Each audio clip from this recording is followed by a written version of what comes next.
মধ্যে আমি নির্দেশ দিয়েছি যে প্রত্যেক এলাকা ভিত্তিক কখন কোন এলাকায় কত ঘন্টা লোডশেডিং হবে এটার একটা রুটিন তৈরি করে সেইভাবেই লোডশেডিং যাতে মানুষ সেই সময়টা প্রস্তুত থাকতে পারে,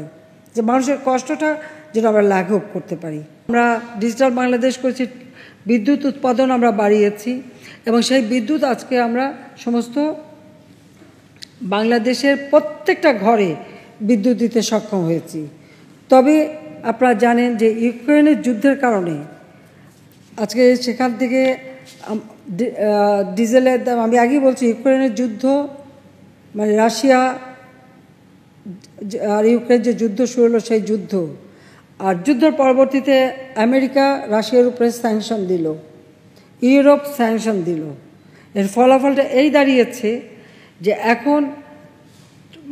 তেলের দাম বেড়ে যাচ্ছে, ডিজেলের দাম বেড়ে যাচ্ছে, প্রত্যেকটা জিনিসের দাম বেড়ে যাচ্ছে, এলএনজির দাম বেড়ে গেছে, আমরা ফার্নেস অয়েল দিয়ে আমাদের বিদ্যুৎ সব কিছুরই দাম এমনভাবে বেড়ে গেছে যে এখন বিদ্যুৎ কেন্দ্রগুলি চালিয়ে রাখা, আমাদের নিজস্ব যেটুকু গ্যাস আছে তাছাড়া বিদ্যুৎ কেন্দ্র চালিয়ে রাখাটাই একটা কষ্টকর ব্যাপার হয়ে গেছে, অত্যন্ত ব্যয়বহুল হয়ে গেছে। বিদ্যুৎ আমরা সকলের ঘরে দিয়েছি এটা ঠিক, কিন্তু বর্তমানে কিন্তু আমাদেরকে লোডশেডিং করতেই হবে এবং উৎপাদনও আমাদের সীমিত রাখতে হবে যাতে আমাদের এই ভর্তুকিটা না দিতে হয়।